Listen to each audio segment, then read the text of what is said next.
আসসালামু আলাইকুম রহমতুল্লাহি ওবরকাতুহু। সম্মানিত দর্শক, আমরা একটা জাতীয় সংকটের মধ্যে পড়েছি। ৩রা জুলাই তারিখ আজকের এই যে ভিডিওটি করছি ২০২৪ সনে। আমি জানি না, সত্যিকার অর্থে আমরা কেউ জানি না। আমরা ভিডিওর মাধ্যমে, সামাজিক যোগাযোগের মাধ্যমে ছাত্র এবং জনতা এবং রাজনৈতিক দলগুলোর একেবারে সর্বাত্মক আন্দোলন দেখছি। যার যার অবস্থান থেকে আমরা বলে যাচ্ছি, করে যাচ্ছি যার যতটুকু ভাবে, এবং সরকারের যারা লোকজন আছেন তারা এখনো পর্যন্ত কার্যকরভাবে ঠিক এই যে সংকটগুলো তৈরি হয়েছে, সৃষ্টি হয়েছে, এগুলো থেকে উত্তরণের জন্য তারা এখনো পর্যন্ত ফলদায়ক কোনো ব্যবস্থা নিতে পারেননি। বরং একটা সমস্যার সমাধান করতে গিয়ে ঠিক অনেকগুলো সমস্যা তারা তৈরি করে ফেলেছেন, এবং সেই সমস্যার কারণে ব্যাংকগুলো বন্ধ হতে বসেছে। কোর্ট কাছারি চলবে কিনা অনাগত দিনে সেটা নিয়ে প্রশ্ন দেখা দিয়েছে। সরকারি অফিসগুলোতে লোকজন কিভাবে যাবে, সরকারি সেবা, রাজস্ব আদায়, সব মিলিয়ে আমরা আসলে কোথায় যাচ্ছি, এই বিষয়গুলো এখনো পর্যন্ত আওয়ামী লীগের লোকজন তারা অনুধাবন করতে পারছেন কিনা আমি বলতে পারবো না। তারা এখনো ছাত্রদের সাথে বৈঠক করার জন্য চেষ্টা করছেন, এবং তারা এখনো মনে করছেন শহীদ মিনারে গেলে, শাহবাগে গেলে বা ছাত্রদের মধ্যে বিভেদ তৈরি করতে পারলে, আন্দোলনের যে স্পিরিট আছে সেটাকে কমিয়ে দিতে পারলে তারা এই অবস্থা থেকে রেহাই পাবেন। কিন্তু আমাদের অতীতের যে অভিজ্ঞতা, সেই অভিজ্ঞতা বলে যখনই আমাদের দেশে বড় বড় কোনো সমস্যা হয়েছে, সেই সমস্যাগুলো সমাধানের জন্য রাজনৈতিক ঐক্য ছিল। রাজনৈতিক ঐক্য হয়েছিল 1968 সনে। তো আমাদের এই বাংলায় সেই 68 সনের রাজনৈতিক ঐক্য, 66 রাজনৈতিক ঐক্য, 69-এর গণ অভ্যুত্থান এবং 70-এর রাজনৈতিক ঐক্য, এমনকি মহান মুক্তিযুদ্ধের সময় আমাদের যে রাজনৈতিক ঐক্য হয়েছিল, সেই ঐক্যের বিপরীতে পাকিস্তান তাদের যে শক্তিসমূহ সেগুলোর ঐক্য তারা করতে পারেনি, ফলে আমরা বিজয়ী হয়েছিলাম।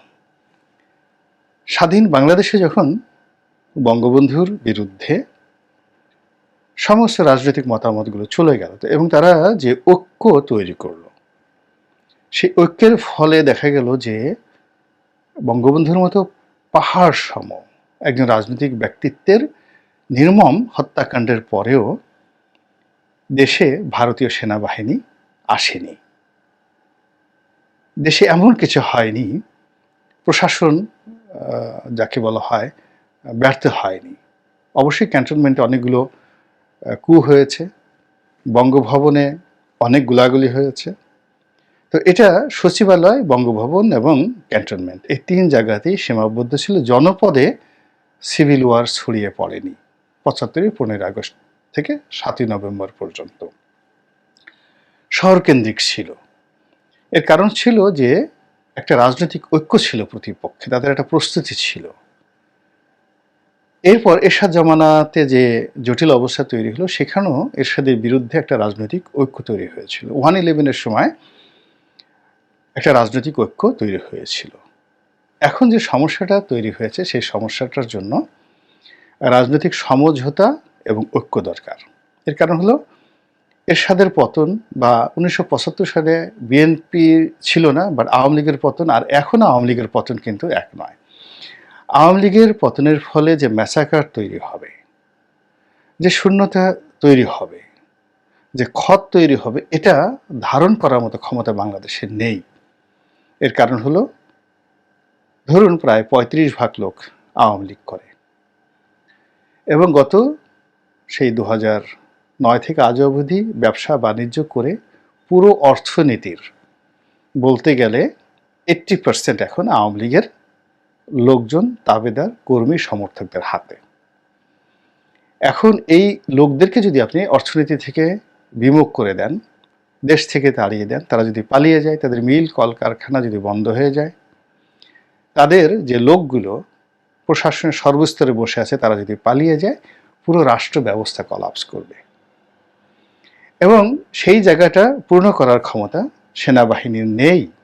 অনেকে হয়তো বলেন যে সেনা শাসন আসলে একটা অবস্থা তৈরি হবে। আপনি দেখুন সেনাবাহিনী তো এখন মাঠে আছে, ২৭,০০০ সেনাবাহিনী মাঠে আছে। এখন ২৭,০০০ জায়গায় আপনি সব বাহিনী মিলিয়ে আরও ১,০০,০০০ দিলেন, সমস্যা কি সমাধান হবে? ভয় কেটে গেছে মানুষের। এখানে যদি জরুরি অবস্থা জারি করা হয়, যদি মার্শাল ল জারি করা হয়, আপনি কি মনে করেন যে এই আন্দোলন কোনো অবস্থাতেই বন্ধ করা সম্ভব? অবশ্যই সম্ভব নয়। অতীতে এরকম অনেক জরুরি অবস্থা মোকাবেলা করা হয়েছে, মার্শাল লকে মোকাবেলা করা হয়েছে, এবং মার্শাল ল এবং জরুরি অবস্থার বিরুদ্ধে রুখে দাঁড়াতে মানুষের অনেক সময় লেগেছে। কিন্তু এখন মূল ব্যাপারটা হলো যে আন্দোলনরত অবস্থায় সশস্ত্র বাহিনীগুলো, যারা পুলিশ, আনসার, বিটিবি, তাদের হাতে যে আর্মস অ্যান্ড অ্যামুনিশন রয়েছে, এটা সম্পর্কে সাধারণ আন্দোলনকারীদের ভীতি চলে গেছে, সম্পূর্ণ চলে গেছে। এখন কি করছে? পুলিশ গুলি করেছে, র্যাব গুলি করেছে, বিজিবি গুলি করেছে, এখন আর্মি এসে কি করবে? তারা সেই গুলিই করবে। কতজনকে গুলি করবে? তো কাজেই সামরিক শাসন আসলে, মার্শাল ল আসলে রাতারাতি আন্দোলনকারীরা ঘরে ফিরে যাবে বা সামরিক বাহিনী সফল হবে, ঠিক এই জিনিসটি শতভাগ নিশ্চিত হয়ে বলা যায় না।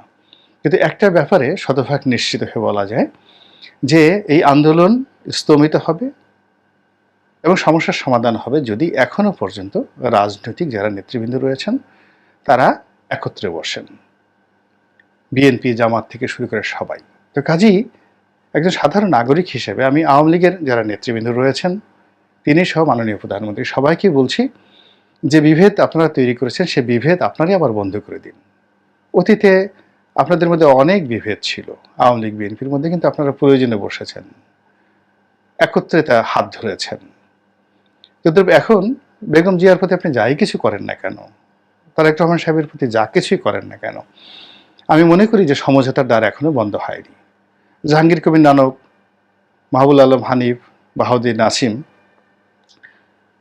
তাদেরকে ছাত্রদের কাছে পাঠাচ্ছেন আপনারা। ঠিক আছে, ছাত্রের কাছে যাক, তাদের সঙ্গে একটু তারেক রহমান সাহেবের সাথে কথা বলুক, তাদের কাছে মুজাহিদুল ইসলাম সেলিম সাহেবের সাথে কথা বলুক, অন্যান্য সবার সাথে কথা বলুক, জামাতের আমিরের সাথে কথা বলুক, সমস্যা কি? কোনো সমস্যা নেই। আপনারা এই যে জামাত নিষিদ্ধ করেছেন, এত যুদ্ধাপরাধীদের বিচার করেছেন, এত কিছু কাজ করেছেন, এই সময়টাতে দেখেন তো 2 পয়সার কোনো উপকার আসছে? এত উন্নয়ন করেছেন, মেটেরিয়াল করেছেন, ওটা করেছেন, এবং ধারণা করেছেন যে সব জনগণ আপনাদের পক্ষে থাকবে। দেখুন তো একজন জনগণ আপনাদের পক্ষে আছে কিনা? সবাই 10 মুখে বলছেন চলে যাও চলে যাও, আপনাদের পতন কামনা করছে। তো কাজেই এক্ষেত্রে আপনাদের সবচেয়ে বান্ধব হলো আপনাদের রাজনৈতিক প্রতিপক্ষ, তারাই আপনার সবচেয়ে বড় বান্ধব। আপনাদেরকে বোঝার মতো ক্ষমতা সাধারণ জনগণের চাইতে রাজনৈতিক নেতাদের রয়েছে। তো কাজেই নেগোসিয়েশন করেন। আবার এই যে বেগম জিয়া, তাকে আপনারা আটকে রেখেছেন, তার সঙ্গে বৈঠক করেন, দেরি না করে তার সঙ্গে দেখা করেন, কথা বলেন, দেখেন সমস্যা কিভাবে সমাধান হয়ে যায়। কিন্তু সর্বনাশ যদি হয়ে যায়, সর্বনাশ হয়ে গেলে এই নেতৃত্ব রাজনীতিবিদদের হাতে থাকবে না। আর সর্বনাশের পরিমাণটা যদি খুব বেশি হয়ে যায়, অস্থিরিত হয়ে যায়, সিভিল ওয়ারে চলে যায়, অতিরিক্ত বল প্রয়োগে চলে যায়, বাংলাদেশ একটা বিচ্ছিন্ন দ্বীপে পরিণত হয়ে যাবে। জাতিসংঘ এখানে শান্তিরক্ষী বাহিনী পাঠাবে, ভারত এখানে সৈন্য সমাবেশ করার চেষ্টা করবে, চীন এখানে সৈন্য পাঠানোর চেষ্টা করবে। আমরা যারা সাধারণ জনগণ দুটো ডাল ভাত খেয়ে আছি, চোখের সামনে আমরা দেখব যে জাতিসংঘের শান্তি বাহিনী, রক্ষী বাহিনী আমাদের দেশে মোতায়েন করা আছে, ঢাকা শহরে ঘোরাফেরা করছে। আপনি আওয়ামী লীগের খুব বড় একটা নেতা বা বিএনপির খুব বড় একটা নেতা এরকম শান্তিরক্ষী বাহিনীর সামনে পড়েছেন, চট থাপ্পড় খাওয়া ছাড়া আপনার কোনো উপায় থাকবে না। ভারত যদি সেখানে বাংলাদেশের সৈন্য পাঠায়, যে কথাগুলো এখন হচ্ছে, যদি চীন এখানে সৈন্য সমাবেশ করতে চায়, আমেরিকা যদি নাক গলাতে চায়, তারা যদি এখানে সৈন্য পাঠাতে চায়, কি করবেন আপনি? পাকিস্তানের তারা কি করেছে, তারা আফগানিস্তানে কি করেছে, তারা সিরিয়াতে কি করছে, ইরানে তারা কি করে চলেছে এখন পর্যন্ত। তো কাজে এই যে বিদেশি শক্তিগুলোকে একটা সুযোগ করে দেওয়া, আমাদের সেনাবাহিনীকে মাহরুম করে দেওয়া, অসহায় করে দেওয়া। এখন দেখেন আমাদের সেনাবাহিনী অনেকটা অসহায় হয়ে পড়েছে। আর সেনাবাহিনী বৈঠক করেছে, সেখানে কি কি আলাপ আলোচনা হয়েছে সঙ্গে সঙ্গে সব মিডিয়াতে চলে আসছে। তো যে সেনাবাহিনী সম্পর্কে মানুষের ভয় থাকবে, শ্রদ্ধা থাকবে, সম্ভ্রম থাকবে। এখন সেই সেনাবাহিনীকে নিয়ে যদি মানুষ কটূক্তি করে, সেই তাদেরকে তুচ্ছ-তাচ্ছিল্য করে, তাদের ট্যাঙ্কের উপর উঠে লাফালাফি করে, তাদের সেই আর্মার ভেহিকেলগুলোতে যদি তারা রং লাগিয়ে দেয়, তো এরকম ঘটনা তো এখনই ঘটছে। তো সেই সেনাবাহিনীকে যদি আপনি আরও ক্ষমতা দিয়ে, আরও গুলি করার ক্ষমতা দিয়ে আপনি পাঠিয়ে দেন, কি করবেন? আপনি একদিন করতে পারেন তিয়েনানমেন স্কোয়ারে চীন যেটা পেরেছে, কিন্তু এখন তো সেটা পারবেন না বাংলাদেশে, অসম্ভব একটা বিষয়। চীন যেটা হজম করতে পেরেছে সেই বিল ক্লিন্টনের জমানাতে, চীন এখন এটা পারবে না। এই জমানাতে চীন ইচ্ছা করলো সেই দ্বিতীয় আনমেন স্কোয়ারের যে ঘটনা তারা যেভাবে তা ঘটিয়েছিল অতীতে, এখন তারা সেটা পারবেন না। কিংবা ধরেন এখন সিসি যে কাজটা অতীতে কায়রোতে করেছেন, আরব বসন্তকে যিনি কবর দিয়ে ক্ষমতায় আসছেন, এখন আজকের এই 2024 সনে পারবে না। ফলে 2024 সনের এই বাংলাদেশে আপনি 2024 সনের প্রেক্ষাপট বিবেচনা করে সম্পূর্ণ নতুন সিদ্ধান্ত নিতে হবে। অতীতের কোনো অভিজ্ঞতা, কোনো দেশের কোনো অভিজ্ঞতা কাজ হবে না। এখানে যে পদ্ধতি রয়েছে, আপনি যেটা আর্ট অফ ওয়ার, সানঝু, মাস্টার সানঝু, সেই আর্ট অফ ওয়ার বইটা পড়ে দেখেন, চাণক্য পড়ে দেখেন, ম্যাকিয়াভেলি পড়ে দেখেন, খুব বিখ্যাত এই বইগুলো। তারপর নেপোলিয়নের বইগুলো পড়ে দেখেন। এরপরে সারগন কিভাবে তিনি তার সাম্রাজ্য চালাতেন, the first emperor in the world, তিনি কিভাবে চালাতেন, কুবলাই খানের শাসন ব্যবস্থা পড়ে দেখেন। এই যে হযরত উমরের শাসন নীতিগুলো পড়ে দেখেন, যখন এরকম বড় বড় বিদ্রোহ হতো সেখানে কিভাবে তিনি রাজনৈতিক সমঝোতায় গিয়েছেন। আপনি চিন্তা করেন যে এই বিজয় মানে অর্জন করেছে, বিজয় অর্জন করেছে প্যালেস্টাইন। এই প্যালেস্টাইন তখন ছিল খ্রিস্টান রাষ্ট্র হযরত উমরের জামানাতে, আন্ডার দ্য রোমান এম্পায়ার। তো খ্রিস্টান রাজ্য, কিন্তু সেখানে ইকোনমি কন্ট্রোল করতেন ইহুদিরা। তো খ্রিস্টানরা রাজত্ব চালাতেন, কিন্তু অভিজাততন্ত্র এবং অভ্যন্তরীণ বিষয়াদি ইহুদিরা নিয়ন্ত্রণ করতেন।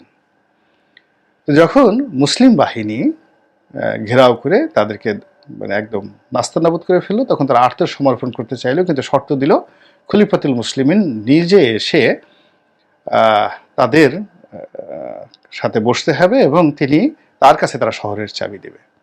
দেখেন, একটা বিজয়ী বাহিনী এই ধরনের অপমাননাকর শর্ত। আজকের ধরেন মদিনা এবং জেরুজালেম দূরত্ব কত? প্রায় 1800 কিলোমিটার। এখন সেই 1800 কিলোমিটার পথ পাড়ি দিয়ে একজন হযরত উমর যাবেন মরুভূমির মধ্য দিয়ে তাদের এই পরাজিত বাহিনীর শর্ত পূরণের জন্য। আজকের জমানায় হলে আপনি কি সেটা করতেন? বাংলাদেশে যদি এখন পরাজিত হয় কোনো একটা পার্টি, তার কোনো শর্ত থাকে? কিন্তু হযরত উমর কি করেছেন? দীর্ঘদিন শাসন করেছেন যারা, তাদের সম্মান রক্ষার্থে, এবং দীর্ঘদিন ধরে ওখানে যে ধর্মগুলো, অর্থাৎ ইহুদি ইজম এবং খ্রিস্টানিজম সেখানে যেভাবে প্রতিষ্ঠা পেয়েছে, তাদের ইগোতে যেন না লাগে, এই জন্য হযরত উমর নিজে সেখানে সেই একটা উট নিয়ে গিয়ে তাদের সম্মান দেখিয়ে তাদের কাছ থেকে শহরের দায়িত্ব বুঝে নিলেন এবং বললেন যে এই শহরটি এখন থেকে সবার জন্য উন্মুক্ত, অর্থাৎ হিন্দু, অর্থাৎ খ্রিস্টান, ইহুদি এবং মুসলমানরা যার যার ধর্ম স্বাধীনভাবে পালন করতে পারবে। এটি একটি ধর্মনিরপেক্ষ শহর। কোনো দিন সেটা নিয়ে আর গণ্ডগোল হয়নি। একইভাবে যখন আবার খ্রিস্টানরা উগ্র হয়ে গেল, আবার সমস্যার সৃষ্টি হলো, এবং যখন সালাউদ্দিন আইয়ুবী আবার দ্বিতীয়বার তিনি সেটি দখল করলেন, তিনিও আবার সেটিকে ধর্মনিরপেক্ষ একটি শহর হিসেবে তিনি স্বীকৃতি দিলেন। এবং একইভাবে পরাজিত যারা হয়েছিল, খ্রিস্টানরা পরাজিত হয়েছিল, ক্রুসেডাররা, তাদের শর্ত তিনি মেনে নিয়েছিলেন। এটা হলো উদারতা। তো কাজেই এখন এই যে সময়টা যাচ্ছে, এগুলো লেখাপড়া করতে হবে, এগুলো জানতে হবে যে এই সময়টা কি যাচ্ছে। এখন এখানে ইগো নিয়ে বসে থাকলে চলবে না। এখানে আপনার ইজ্জত যদি বাঁচাতে হয়, আপনাদের ইজ্জত যদি বাঁচাতে, আমি মাননীয় প্রধানমন্ত্রীকে বলছি, তাহলে দিনে কি বলেন বা না বলেন, রাত আল্লাহ রাব্বুল আলামিন আপনার জন্য দিয়েছেন। নেগোসিয়েশন করেন, রাজনৈতিক নেতৃবৃন্দের সঙ্গে বসেন, সবাইকে গণভবনে ডাকার দরকার নেই, আপনি যান। এমনকি আমার মতো অধমের কাছে যদি আপনার কোনো প্রয়োজন থাকে, কাম টু মি, আপনাকে যেতে হবে, এর কারণ হলো প্রয়োজনটা আপনার। তো কাজেই এই জায়গাগুলো যদি করেন, এতকাল আওয়ামী লীগ ক্ষমতাতে আপনারা ছিলেন, আছেন, আপনাদের এই দেশের মানুষকে নিয়ে আপনাদের রাজনীতি করতে হবে। টাকা বলেন, পয়সা বলেন, বাড়ি গাড়ি সবই তো হয়েছে এই রাজনীতির কারণে। রাজনীতি ছাড়া করবেনটা কি? তো সেই রাজনীতি ধ্বংস হয়ে যাচ্ছে, একেবারে ধ্বংস হয়ে যাচ্ছে। মানুষ সমুদ্রে ডুবে যাওয়ার আগে যেভাবে সমস্ত কাপড় চোপড় খুলে ফেলে, শেষ একেবারে বাঁচার চেষ্টা করে, একটা খড়কুটা ধরে বাঁচার চেষ্টা করে, তো এই মুহূর্তে আপনাদের উচিত হলো এই রাজনীতিতে এখনো যতটুকু অবশিষ্ট রয়েছে তাদের সাহায্য সহযোগিতা নিয়ে পলিটিক্যালি সমাধান করার, এবং এটা সমাধান হয়ে যাবে ইনশাল্লাহ। আল্লাহ আমাদের সবাইকে হেদায়েত দান করুন এবং হেফাজত করুন। আসসালামু আলাইকুম রহমতুল্লাহি ওয়া বারাকাতুহু।